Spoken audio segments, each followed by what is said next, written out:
بسم الله الرحمن الرحيم. فإذا قضيتم مناسككم فاذكروا الله كذكركم آباءكم أو أشد ذكرا. فمن الناس من يقول ربنا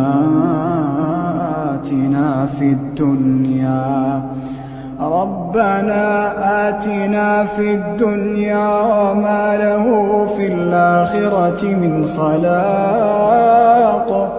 ومنهم من يقول ربنا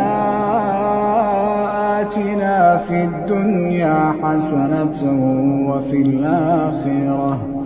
وفي الآخرة حسنة وقنا عذاب النار.